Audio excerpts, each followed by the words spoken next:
I want to welcome everyone to HEAL's first art event for this academic year. And I'm Dr. Pam Schaff, and I'm the director of the HEAL program, Humanities, Ethics, Art, and Law program here at the Keck School of Medicine. And today's event with our guest, Dylan Mortimer, who Ted will tell us more about in a moment, continues our mission to align the work of patient artists with the core medical school curriculum and to foster enhanced understanding between patients and future healthcare professionals. As many of you know who have been to these events before, they originally were in our gallery in the Hoyt Gallery in the basement of the Keith Administration Building, and then moved to Meyer Auditorium when we became too big for that space. And now in the era of COVID, we are in a virtual environment, but thanks to the work of ongoing and unflagging efforts of Ted Meyer, our artists in residence were able to continue to have conversations with artist patients and to see their incredible work. So I'm gonna turn over the event now to Ted Meyer. I want to introduce in advance, I'm hoping that she'll be able to show up, our clinician discussant today, who is Debbie Benitez, and she is a nurse practitioner and the nurse coordinator for the Cystic Fibrosis Clinic at Keck Medical Center. And I know she had clinic today, so her clinical schedule may not allow her to come, but we are very hopeful that she will come to be part of our discussion today. So when she comes, if she comes, I will let you guys meet her, but I wanted to just do that formal introduction now. And so Ted, let me have you take it away. First, I want to thank you. Dylan is in Kansas City, so we're very lucky to get to see his work. Sometimes when we were doing shows in the gallery, we weren't able to bring artists from other parts of the country, but his work is really great. And we're not lucky about COVID, but we're lucky that COVID connected us with him and we get to see his work. So I am going to share my screen here. So I always start with a couple numbers so that you first and second year students know what you're in for. If Dylan's story interests you, that there is a place for you in this world of his. So the most recent numbers I found were for 2017, and there were almost 2,500 lung transplants in the United States. More than 2/3 of them were bilateral. It's 3% of all the organ transplants, so it's not a huge amount. So if you want to work on transplants, pick your organ. Even with that, there's 1,500 people constantly on the waiting list, and there's usually about 325 fatalities each year from people who have had lung transplants. So I made a little chart here of Dylan's life. Wow. And he was diagnosed at 3 months old, and then he had his first lung transplant at 37, and then another one at 39. So why don't you pick it up from here and give everybody a little history of your health and when you decided you needed a lung transplant and everything that transpired. Yeah, that's quite a chart just to see that those images. Yeah, diagnosed at 3 months in 1979. I was born, and they didn't know it was CF at first. It was just diagnosed with failure to thrive, which then quickly diagnosed as CF after that. And health-wise, I did pretty well on treatments of basically albuterol and airway clearance until college. Had a few hospitalizations, but not really so regular until college, and then kind of had yearly, annual tune-ups and hospitalizations from college on. I was married and was able to have 2 children through in vitro because of cystic fibrosis. And so all that happened, I was 32, and then at about 33, my lung function just started to go down more and more. And they started talking about transplant then. And so, I wasn't evaluated till I was 36, just a year before, and wasn't listed then, but then started having just episodes of hemoptysis, really, several times a week, and then was hospitalized for that and just could never quite shake it. And they went ahead and listed me. At that point, my lung function was probably, in the 20%, 20 to 30%, it would kind of vary. But my lungs were just so scarred from infection and pneumonia and disease. It just, my right lung was almost totally gone. So they, they kind of emergency listed me in November 2016, was transplanted in January 2017, the first time. Felt incredible, 3 months after. I mean, not initially, I felt terrible, but after 3 months of rehab, felt amazing, the best I had ever felt in my life, started running. We moved back to New York City where we had lived before, and they had found some rejection before that, but it turned out to be antibody-mediated rejection, and because of the antibodies in my donor lungs. And so my lung function plummeted after that from 95% in June to 20% in November. And so listed again at Columbia, New York, and ended up being transplanted in April 2019 for the second time because of a willed donation of lungs from a family that I didn't know, but had followed me on Instagram and knew kind of my story. And a nurse called me who her cousin had passed, and they wanted to will her cousin's lungs to me. And I had never even heard of that happening. Really, I didn't know you could do that. I didn't know it was, much less would it actually be a match to me. But all those things were true. And so that's how I received the second transplant. They flew a doctor out to, the lungs were in Kansas City, though I had not met this person. I wouldn't get it. I would run that by Rao. Flew a doctor out to Kansas City, looked at the lungs, they looked good, flew them back to New York, and was transplanted at Columbia in April 2019, the second time, and have feeling incredible since, and just finished a half marathon. So it's been quite a journey. I'm mostly impressed by the half marathon because I've yet to ever get near that. Well, I'm going to share my screen again. We're going to talk about your work here. Oh, and sure. Debbie's here now too. Yay. Hi, Debbie. Hi, Debbie. Hold on one sec. Here we go. So when I was looking around, I actually found Dylan's work online, and a lot of the artists that we show that deal with illness, it can be dark, it can be very moody, and your work is incredibly colorful. It's three-dimensional. It's got a lot of weight. It's got glitter. I can't tell in this if there's actually, are there light bulbs embedded in that? In that one there's, Christmas lights. So this is like the happiest illness artwork I've seen of anyone that's ever worked with us at the gallery. So maybe you could talk about this contradiction of this really happy artwork and this really tragic genetic mess we're left with. Yeah, no doubt. I definitely view it as like tension,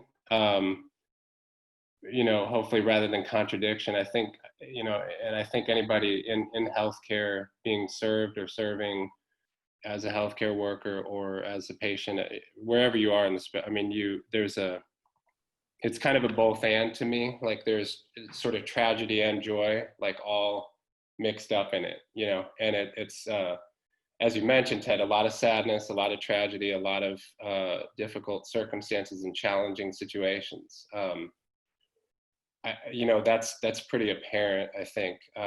But everyone I've known going through, any struggle, but certainly struggles pertaining to the body and physical, and you know, there's highs and lows to it. I mean, you know, there's joy when you get good test results or when, you know, breakthrough in something, and then there's pain and difficulty when there's bad reports.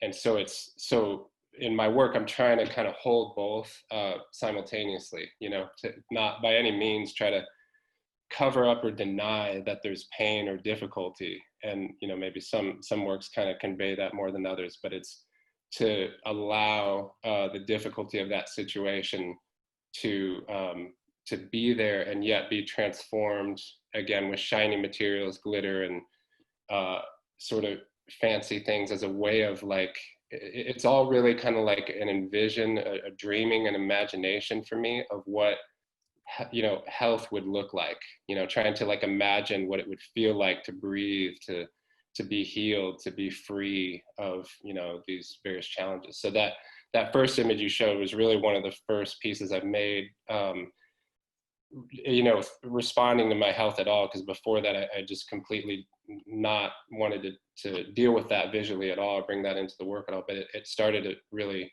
feel honest to bring it in. And so I was just kind of like imagining a bronchial tree, like not only healed, but in a like surrealistic way where there's more branches, more bronchial branches than you could even contain. You know, so a lot of the images like shiny, you know, healthy cells, or trying to envision and imagine what it would look like and feel like, again, to breathe kind of fully for the first time in life, to feel well. All right, let's talk about this one. Mm-hmm. So I use a variety of symbols, and among them are these Air Jordans. Early on when I began doing this work, I was doing search for maximum air, and, you know, these Nike Air Max shoes came up, and it, you know, just the sort of loaded for reality for me as like this shoe as a coveted symbol of my youth, and my, well, you know, I covet it currently too, but there's air in the shoe, you know, and I'm like searching for air in my lungs. And so there's sort of that obvious connection, but it has multiple kind of layers of, you know, that was really like the first shoe designed for an individual athlete rather than a team. And it was banned originally, you know, like Michael Jordan was fined originally in his first games playing with those shoes, and Nike paid the fine, but you know, breaking sort of all the rules to customize a unique a shoe unique to you. So, you know, again, the idea of like looking for a specific donor that matches only you, you know, and breathing, and, you know, it carries the symbol of running faster and jumping higher as it does for everybody, but also that there's air in the shoes is this, it's this desire for me. So, and they're also shaped like lungs too. So, you know, so this is kind of a bronchial tree growing these Nike Air Jordans. So this next, I don't know if this was done before or after, but this is sort of your view of ambulance doors. Going to the hospital. And I just sort of want to talk about this idea of a gateway to paradise. And we're going to look at one more, and then we'll talk to Deb for a second too. So why don't you talk about these? Yeah, so the title is Gates in Proximity to Paradise. It's a, you know, play off of the title Gates of Paradise, but it's the backs of ambulance doors. So it's, you know, a series of individually framed pieces that are you know, all these that are framed are collage, cut paper, layers of like cut paper, paint, and glitter. So, I mean, I've always been visually intrigued and interested by ambulance doors, especially foreign ones, or, you know, just kind of visually surprising ones, the design of them that kind of be eye-catching and, you know, caution. And so, but it like, that was just visually the sort of symbolism of them as, again, holding both like trauma and hope simultaneously. Like you don't really want to ever see, like, we wish they didn't even exist, that nobody would ever have to have in it, but like, oh my gosh, you're so glad when you know, actually need one, that it's there. And it's, you know, you don't ever want to see one except for when you really do. I mean, it's that tension of, again, trauma and hope. That, so I just took and obviously kind of embellished and you know, accentuated forms on them, but just trying to kind of find the beauty. Again, as you initially mentioned, Ted, it's kind of like about transforming like really tragic situations into something kind of beautiful, which is like kind of what I feel like we're all sort of doing, in life. And, just if you're a lung transplant patient or you're a doctor who encounters, people in all kinds of traumatic situations, you get more of an upfront view of that thing that we're kind of all really trying to do. So. And this one from inside the ambulance. Yeah. Is that the next? It's not showing up on my screen. Yeah, there we go. Yeah. Yeah. So, yeah, this was when I mentioned being emergency listed. They, ambulanced me from Kansas City to St. Louis, where there's a lung transplant center. And I looked out the window, took a picture, like, ooh, I hope I can come back home at some point, and just seeing the scenery, through those kind of that medical symbol on the doors, vinyl on the doors. And in this, again, it's kind of an imagination of it, but with the Air Jordans sort of kicked up I wasn't actually wearing Air Jordans at the time, but in my imagination, I might have been. So, yeah. So I want to switch now that Deb is here. Thank you for coming to join us. Maybe you can unmute Deb. So your job is sort of manage the department where Dylan got to go. You get to manage the paradise he was heading toward in that ambulance. Ooh. So can you tell us a little bit about working with CF patients? And specifically, I'm interested in people like Dylan that come to the hospital a lot for maintenance and things. If you work in a CF ward, I would assume you see patients for years on end, you see them repeatedly. It's not like, a regular hospital ward where somebody comes in with one emergency and you don't follow them, you don't become friends. So maybe you could talk a little bit about your specialty and how it's different working with CF people. Yeah, well, thanks for inviting me. I'm really glad to join in. Dylan, hello. I'm glad to meet you. So, yes, my name is Debbie, and I've been working in the CF Center since 2003, and it really has become a work of passion. Not many people would choose a specialty of a very rare genetic disease. And for those of you who don't really have any basic knowledge of CF, this affects approximately 30,000 people in the United States. And I would have to say that over the last almost 20 years since I started, the care of CF people has dramatically changed. So in Dylan's artful display, I would say that was probably the beginning of my CF days here at USC, which is, creating these really amazing relationships with CF adults who have this disease that they could fall ill to sometimes once a month, sometimes once a quarter, and sometimes never, right? So we really never saw the same CF person display the same symptoms or even present the same way. And surprisingly, people could tolerate, well, I shouldn't say tolerate, but people with CF were resilient. We had people with very low lung function, which obviously the lungs are severely impacted by this disease, that would rarely get admitted. So it's very interesting the way this disease has affected each individual CF person. And I would say that our hospitalizations used to last 14 days, sometimes 21, depending on how severe someone would fall ill. But gone are those days, I am happy to say. And over the last 5 to 7 years, with the development of these new genetic modifying medications, I have seen CF adults come off lung transplant lists, have infrequently been hospitalized. I mean, it's just been shy of a miracle, without saying we've found a cure. So, and I love Dylan's depiction of, my favorite is the ambulance one, because I've never looked at that in that way. And obviously I'm right brain and you're left brain. I have no artistic talent, but I would have to say that your explanation of that was just It was great. And I wish my CF team could join me today to see that. In fact, I might invite you to come Yeah, and do I'd one love of our to. meetings. Yeah. Yeah, that's true. Yeah, um, but I guess, it's true. Or, that journey towards transplant is a difficult one. And I would even say for those of us on a CF team, it's equally difficult because, yeah, as Ted mentioned, I mean, these are people we've known for years. right. We've seen them graduate college. I've seen people break up with their first 3 or 4, significant others. I've Yeah, seen people yeah, get married. I've seen people have children. I've walked them through family planning because that's also an issue in CF.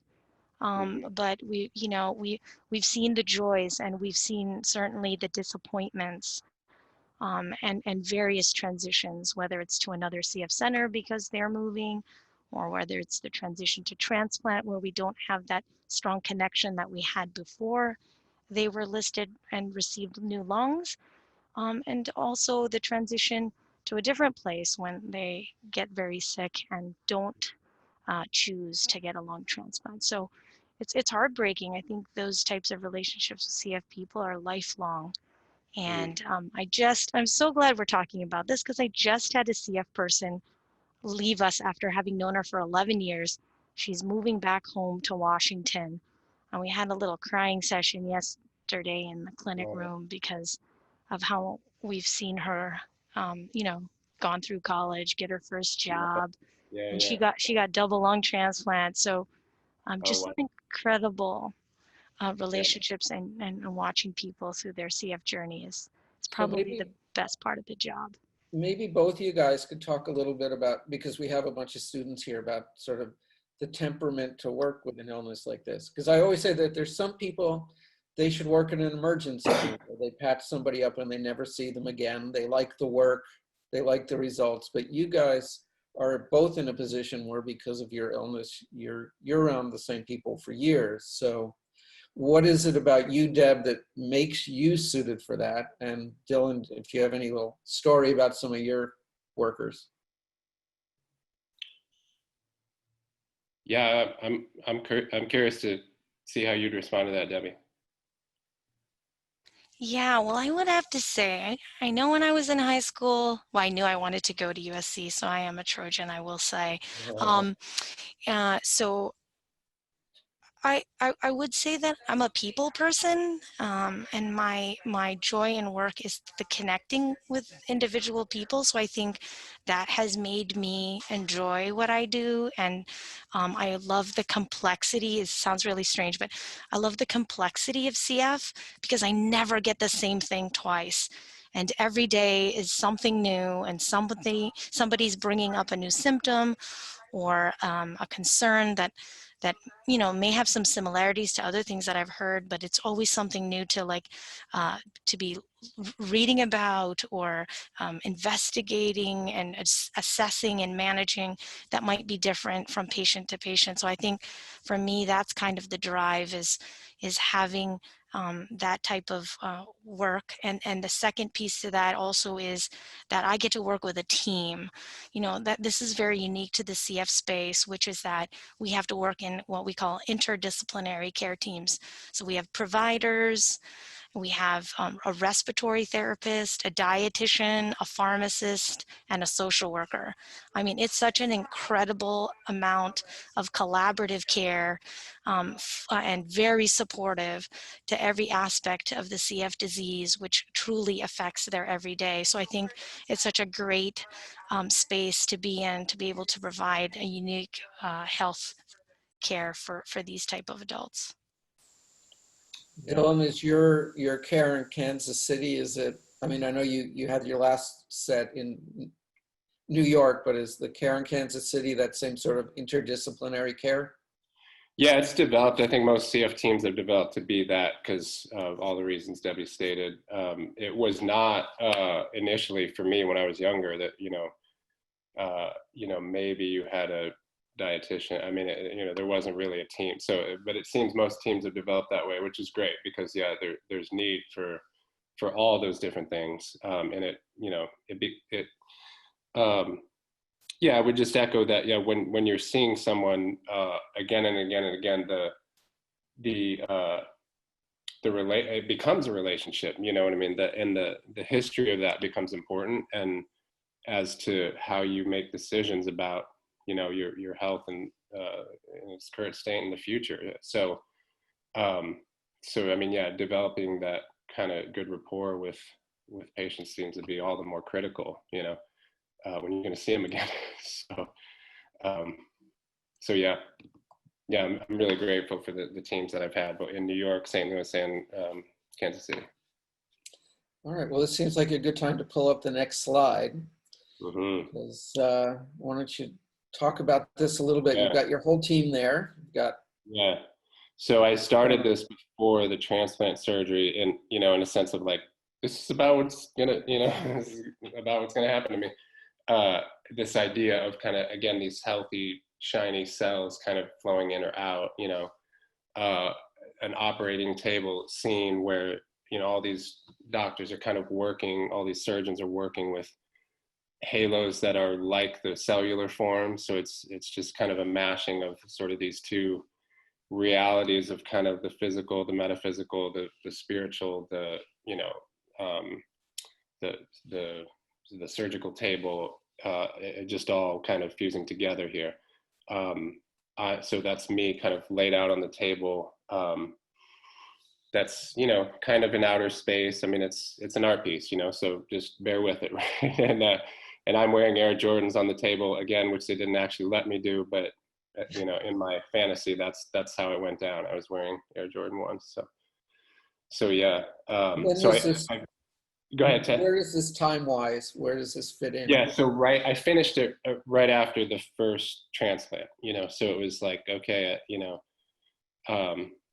so it's called The Inevitable Healing. You know, and I kind of titled it that before the transplant. So it's this sense of like, again, that you see carried through my work, sort of like this faithful optimism to even enter into something like a double lung transplant surgery, you know, that it will work and that I, you know, would be around for my kids and my family, and that it's a, you know, it's a risky procedure, it's a risky like endeavor to take everyone through. It's risky getting married with having a diagnosis with CF. I mean, they're all acts of kind of bold, like faith towards like, okay, this, you know, despite all these challenges, I have this hope that is unseen. But, you know. I mean, I was really taken just by the title because there's nothing inevitable about this. And I probably would have called it risky business or right. Something like that, but you have to put a very positive spin on it. Yeah. Yeah, it is. I mean, again, you know, I see whether it's CF patients or cancer patients, anybody, you know, have, there's a variety of perspectives people can have. And, you know, that like whatever your perspective is, your perspective, you know, mine was one of, I think it changed a lot for me after having kids. It became one of sort of kind of hopeful faith, like, okay, I'm desperate and I'm ready to do and willing to do anything, you know, and endure anything to keep surviving, you know.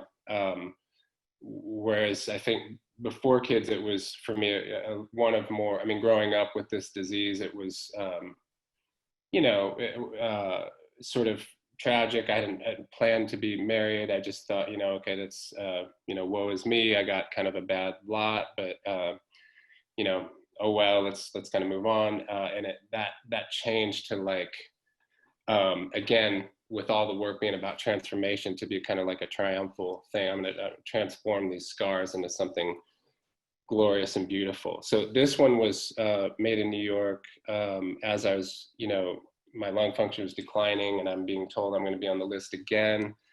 I'm looking at all these images of like deforestation and, you know, so this is like mixing in all the sort of emotions of like survivor's guilt, of like, how many people does it take to keep me alive? You know, just the thing, you know, so many things beyond words, and the scars kind of raining down on this like pile of branches, like a, you know, it's like again, as you're mentioning, Ted, it's like a really tragic scene, that, you know, again, like organ donation, you can look at one of two ways. Well, you can look at it both ways simultaneously, I guess. That it's like, it's tragic that someone died, and you never want that ever, and yet it happens to all of us, and you know, we can transform to the that he carries his breath on through me in a way that wouldn't have otherwise happened, is this really joyful kind of celebratory, you know, to watch his family, the other trees, so to speak, be in celebration of what has come even out of this terrible event, you know. So it's, again, it's not trying to either or, but both and, you know, it's not ever not going to be sad, but it can also be joyful simultaneously. So Deb, you know, it's funny, I hadn't thought about this till just now, but because we've had other people with transplants speak to the students, but you're sort of, do you get to see the other family? I mean, I know the organs can come from other places, but have you been in a situation where you've seen a family give an organ and sort of see that side of it, not the implantation, but the taking out, and them, you know, knowing that's the end, this great gift they're giving to somebody else? Yeah, I've been a part of actually two different experiences. One is somebody who was actually donating organs from a motor vehicle accident and was part of the what we call the walk down to the OR. I don't know if you guys have seen that. I've seen it on the news as of more recently, where people line up and the family is escorting their loved one to the OR as they donate their organs. I've experienced that, and so I've seen families, though I've not communicated with them in that way. And I've also experienced here at USC, we used to perform what they called living lobar lung transplant. So some years ago, people could, family members or people who knew the CF adult would donate a lobe. And I have met those donors. I think 6 of them, because I've had 3 adults who have experienced what they call living lobar. So in one case, one was their brother, a sibling, who donated a lobe, and the other one was their best friend, was a match. So it was a best friend and a brother who each donated a lobe to our CF adult, and that person is still alive today, and it's such an incredible bond that they have Wow. lifelong. Wow. Wow. All right, we're gonna go back to,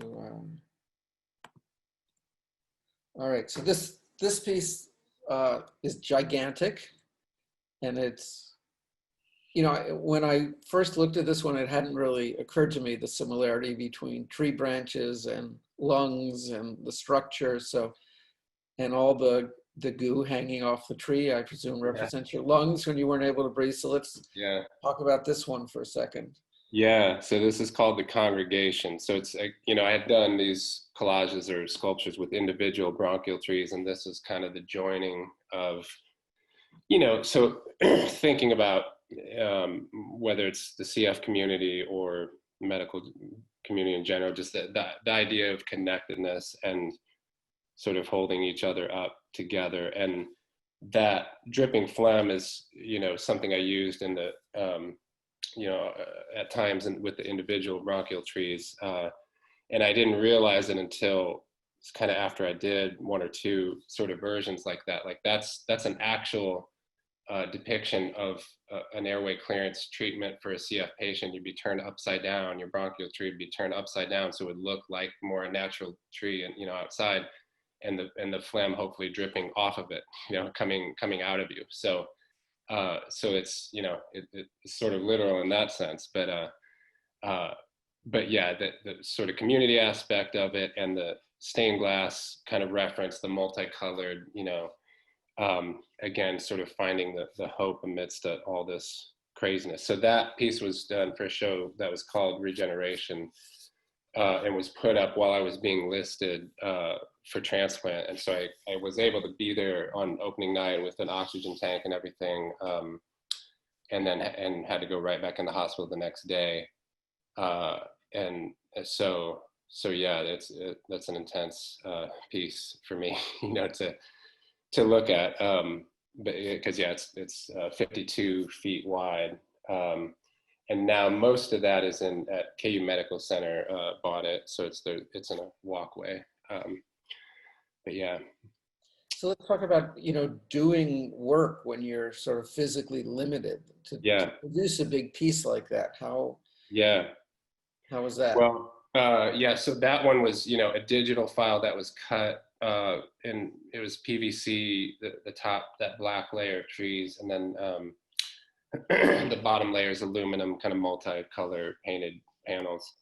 So I had some help in doing it, but I was really the discerning work was like you know, just picking out the colors and painting those. So I was painting those as I was, you know, I wasn't listed yet. I'm trying to not cough up blood, and I'm trying to sort of keep it together. But that, you know, that piece sort of was the end of those lungs, honestly. Like, you know, I you know, just come in on the floor and paint sections of those, and I got to where I painted out all those different ones, and had to go in the hospital, and then, you know, I had help to finish and install it through the gallery. So yeah, that, and I would just say too, I think it was even more dramatic the second time around. You know, I was on like 10% lung function, and still in New York City, I mean, I would sort of fight my way somehow to the studio. You know, I drive there and just try to kind of wait until there was a parking spot close enough to get in. It was such a thing for me to keep my spirit alive, you know, and keep creating, like even in that. And so it was, you know, extremely difficult just to get inside the studio. But once I was there, I could just kind of sit on the floor and work on things. And I had somebody helping me there too. And, you know, yeah, just, it wasn't much of a thought as to whether or not to do it. It just, you know, I had to kind of keep alive, you know, keep creating and keep my spirit alive amidst the really dark times. And then I'm super notorious for bringing artwork into the hospital to work on. And lately I've brought in glitter as well. And it's got, you know, a little messy in there, but every clinic, every hospital I've done that with, they've really embraced it and not like got on my case too much. So, you know, so they like seem to enjoy it, and I'm expecting a scolding every time, but I don't know, it seems to brighten the place up. So we only have about 10 minutes left. So if anybody has any questions, they can either text them or they can chime in. Yeah, Dylan and I had a conversation on the phone the other day about, you referred to glitter as the herpes of the art world because it just transfers from one person to another. You never get rid of it. Yeah. So I've heard, yeah. So I was saying to you, I probably had, I don't know, 500 people tell me that joke, you know? So yeah. And you know, I don't know, like 100 or so people like gasp at like, oh my gosh, doesn't that get in your airways? And every physician I've talked to says it's too large to enter the airways, but I should do a piece at some point with like glitter all inside my lungs, you know. So somebody wants to know about the piece behind you, Dylan. Oh yeah. Which I think is, I think it's up on part of your show, but if not, if you send it to us, we can add it in. For sure. This was just in my last show here. Yeah, well, I just talked about, like, you know, when I was on 10% lung function and trying to get up the subway stairs, this is kind of about that, you know, the feeling of it being so daunting to, you know, stand at the bottom of those stairs, not knowing how you're going to get up, but this sense of like, somehow you would, somehow I would. So yeah, there's like, there's kind of these bronchial branches throughout that you're like peering through it to see this stairwell, which is really a subway stairwell from a picture I took of like our subway stop. And then the Jordan shoes kind of dancing up them. And then there's kind of like a halo at the bottom. Like that's me at the bottom, like just wondering how I'm going to, you know, make it up there. And then this sort of like heavenly scene at the top. So, you know, this kind of glory light of like, you're going to make it up there somehow, though you don't know how. So, Because yeah, it was excruciating to try to, I mean, that, 10% lung function is tough anywhere, but in New York City and the subways and all that, it was just unreal, to try to navigate those steps and everything. I'm much better now. I'm running half marathons. It's a lot more fun on this side. So yeah. I think Pam would like to ask, or Dr. Schaff, excuse me. I have to be respectful here. Dr. Schaff has something to ask you. Actually, not a question really, just a few comments for you and for Debbie. I just remember hearing you speak and hearing about your experience and hearing Debbie's perspective on the change over the time she's been caring for patients in terms of what this experience is like. When I was in training at Children's Hospital and as a pediatrics resident, that was when we had patients come in for 2 weeks. One of my favorite stories, because the kids came in so often, they were often, our friends too. They became part of our hospital community. And one of my favorite stories was when I had, 2 patients and they came in together for their 2-week, what they referred to as their tune-ups, and antibiotics and respiratory therapy. And I remember going in to admit them one evening, 2 friends who had come in together, and they said, "Oh, Dr. Schaff, you look so tired. Sit down, we'll tell you the story." And they gave me their whole history and their experience. But it's just such and I was thinking about how a care team there was. There were and expert nurses, but there wasn't the same kind of coordinated, real community of care, which it sounds like has been part of the revolution in treatment. So absolutely. And I'd add to, in the craziest way, social media and being able to share stories online with other CF patients. Like I never even knew another CF patient very much until that. I mean, I knew of people and kind of had acquaintances and this, and heard stories kind of through my medical team. Really, it was the only way. There wasn't a whole lot of context, especially, after they did camps at first and realized they can't do that. So social media became and has become a way to kind of share stories and get to know people and just at least see anybody with similar life experience. So yeah, that's changed dramatically, as is just CF as a whole in general. When I was born, the average lifespan was like around 17, and now it's mid 40s and going up dramatically with the new drug development. So it's come a long way. Yeah, it sounds like social media introduced you to a donor, right? I mean, right, exactly, right. For all the ills of social media, I go like, I don't know if I'm alive, So, they had followed me. She was a nurse and she had seen a kidney donation, a deceased will kidney donation happen in her hospital like that. So that kind of gave her the idea. And then as her cousin passed, she pursued it, and she called me directly, which I thought was just like, oh, that's very sweet of you, but this could never work. There's a list and a whole process, and it just totally did work that way. So in our last couple minutes, either of you want to put in a pitch for working at the CF ward for the med students, or Dylan, if you have any words of wisdom for the med students coming up?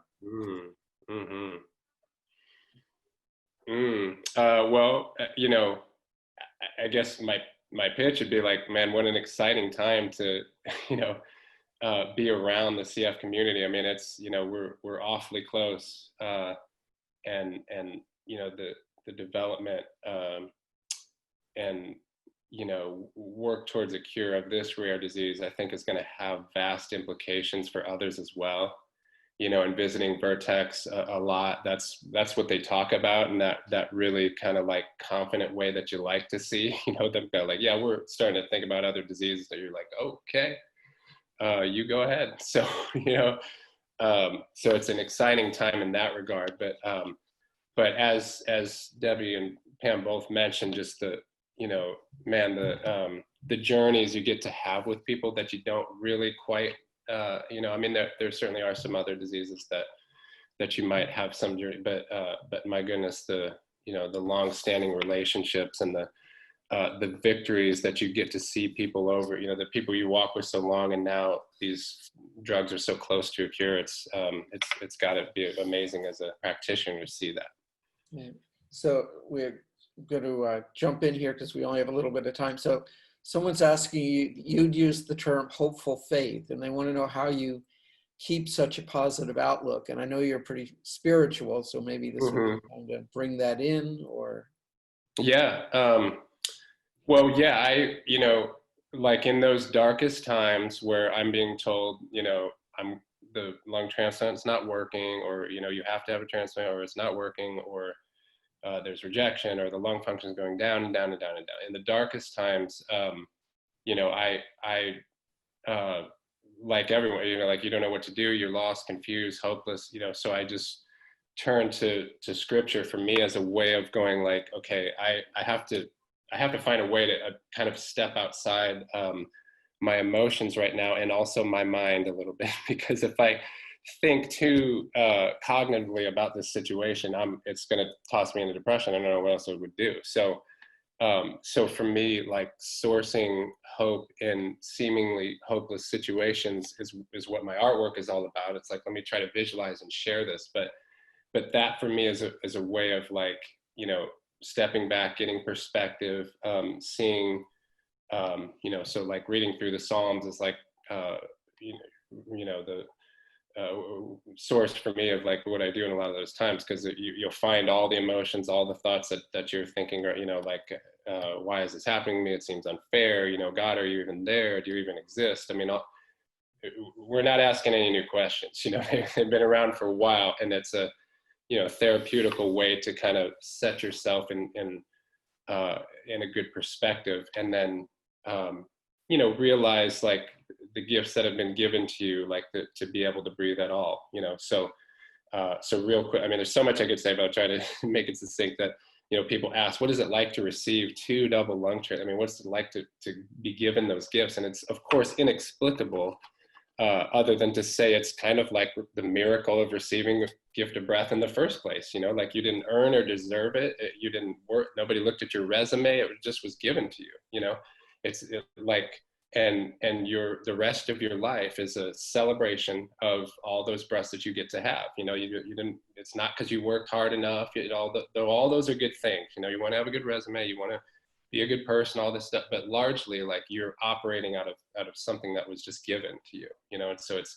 sometimes it's harder to receive than it is to give. And so it's like operating in the graciousness of like, man, I can't believe that, you know, this was given me as such a gift. So like, yes, absolutely. Let me think about others beyond myself. Let me think about, you know, how to live in a humble way, and treat others and see others as gifts too, that also were given breath. So that's my short sermon for today.